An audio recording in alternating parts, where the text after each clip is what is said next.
Hi everyone, it's Dr. RAMANI and welcome back to this YouTube channel on all things related to narcissism and narcissistic relationships and toxic people in general. So let's talk about something that is, sometimes people wonder, are there people out there that kind of are narcissist whisperers who are able to, to get past them, to not let it bring them down?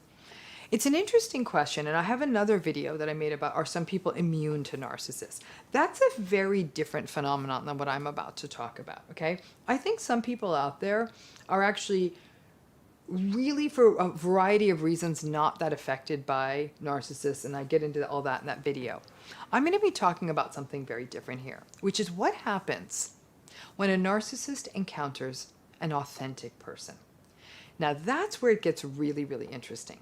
So let's talk a little bit about what authenticity is, because I think it's a word that's very overused, and even a lot of people, I have no doubt that many of you are going to disagree with my definition, and that's fine. It is what it is. But authenticity is very much a person who lives in alignment with their meaning, with their purpose, with a sense of self-awareness, with an accurate appraisal of their strengths and their weaknesses, and yet don't allow the strengths to escalate them into grandiosity, and don't let the perceived weaknesses allow them to fall into a pit of despair. They tend to be relatively well emotionally regulated, and in fact very well emotionally regulated, however are able to engage in appropriate and vulnerable shows of emotion. So basically they're very self-possessed people. Oftentimes they present as quite serene, I guess, because they're good. They're good. Authentic people are interesting because stuff doesn't tend to get under their skin as much, because they're good. Like, they're not necessarily rich. They're not necessarily at the top of their game. They're just sort of authentic. And I've done another video on authenticity in general, and I can think of one gentleman in particular I met once, and the nature of his work is just incredibly authentic. It was very peaceful to be in his presence, and he was just really aligned with his meaning and purpose, and he was at peace. Now, what happens when that encounters narcissism, okay? Man or woman like that. It's very, very interesting. Because at one level, authentic people are pretty unflappable. Things don't really get to them because, as a rule, people who are very authentic don't tend to personalize stuff very much, right? They'll say, that's a fair criticism, or yeah, that's a lot of noise that person's making. But they don't make it like, what did I say? What did I do? Like, there's not as much of that, because they're able to say, they might have even had, and again, one thing I want to make clear is they might have even had very difficult lives. Like, authentic people aren't just people walking around the world never having had trauma or difficulty in their lives. Sometimes they've experienced tremendous difficulty in their lives, and they just keep going. And so they have, they'll even say like, this is probably not a good place for me to be because there's a lot of loud noises. And I know that can be, that can really actually, I don't experience that well. So I think I'm just going to actually absent myself from the situation. And they don't care too much what other people would think. They let that vulnerability be expressed, and they don't worry about how it'll be judged.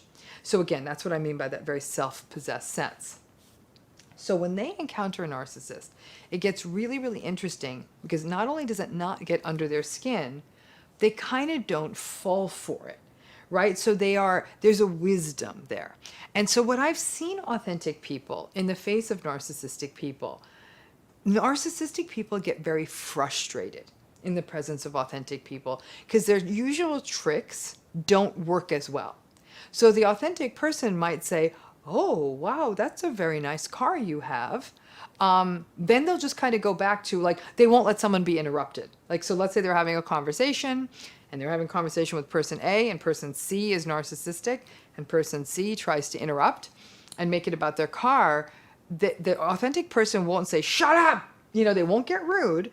They'll say, it sounds like a very nice car. And then they'll make sure person B is still going. So what happens is that in some ways an authentic person is a little bit more resistant to the validation-seeking behavior, to the love-bombing behavior, to the attention-seeking behavior. But what's really neat about the authentic people is they won't shame the narcissist. They won't feel the need to say, like, you need to shut up, you need to step off, you're making too much noise, what is wrong with you? They won't go there. They'll just keep steering things where they need to go. But where people who are authentic will ultimately often hit a home run is that they'll know when to step away. And they won't be rude about it. They'll say something like, look at the time. I do need to go. I didn't, I have many, many things to get home to take care of. And I can't thank you all so much for this experience, da-da-da-da-da. Those who do it very graciously, okay? They're in tune with themselves enough to know this doesn't feel good. Now, where this gets tricky and why authentic people are kind of like the rock stars amongst us is sometimes we don't want to do that. We don't want to be the one to step away because we don't want to be the one who's sort of seen as like the party pooper, the person who's leaving too early or something like that. And we don't want to have to explain ourselves. And an authentic person will still be able to say, I wasn't feeling comfortable this evening, so I think it's just better I go. I don't want to harm what's going on here. I don't want to interfere with the evening, but I thank you so much. I'm having a wonderful time. They speak truth, okay? And as I said, speaking truth, being transparent with truth, is often sort of what makes you the narcissist slayer. Because once you do that, you've really, you've taken away their game. You really have.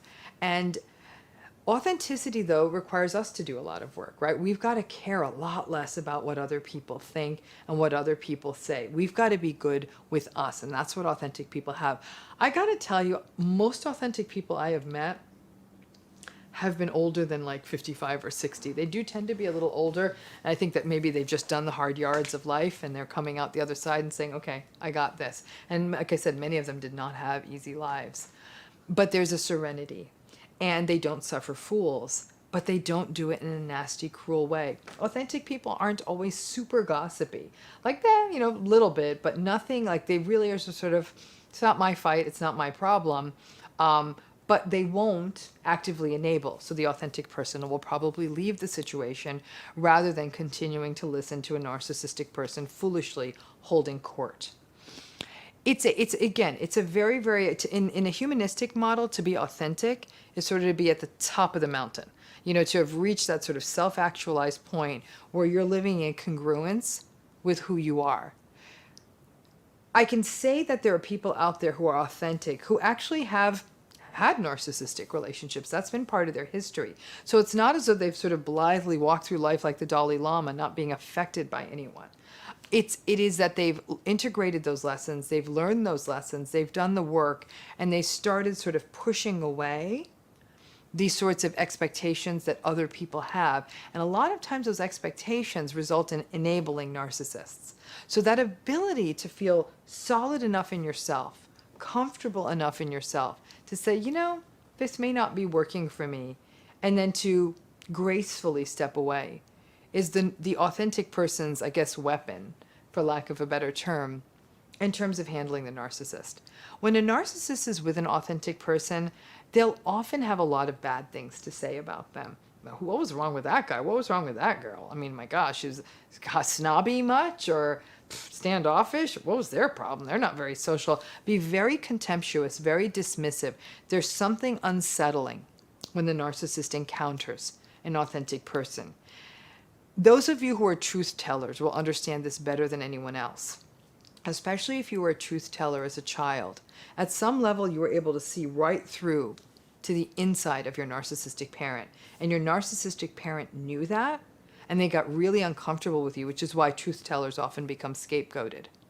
As adults, when you're authentic, that happens again, that the authentic person can see right through to the narcissistic adult in their midst, and that narcissistic adult doesn't like it.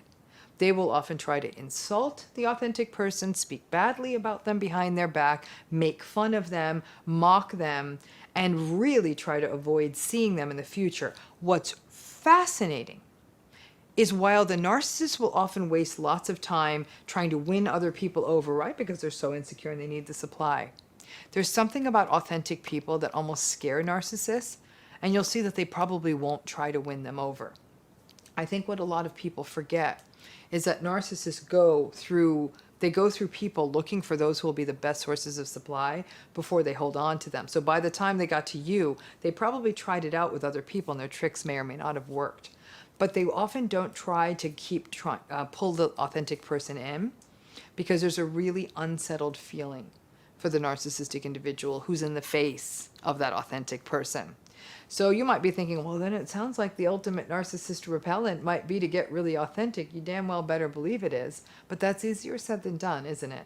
We all struggle in that journey. I can speak for myself. I never find it to be an easy journey. I think that we have psychological demons to sort of slay before we can get there to that full sort of settled place. And I can easily see as I get older how much that's associated with age. But it's a good goal for all of us to live in sync with who we are, not with what we believe the demands of the world expect of us. To know who we are, what we stand for, what our meaning is, what our purpose is, and live with that as much as we can day after day. And when we can do that, even when we have to do something uncomfortable, and let's face it, go to work, there's things you don't want to do, you can still live in line with that.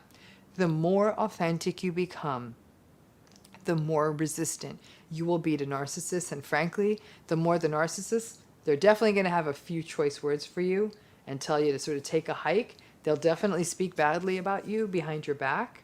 But if you're authentic enough, you won't care. So go out there and get your authentic on. Work on it. It's a very, very worthy journey. And that's my wish for all of us, is that we do get there. Thanks again for tuning in. Please subscribe, join this community, learn how to be more authentic in the face of narcissists. It's hard to do. And I look forward to seeing you next time.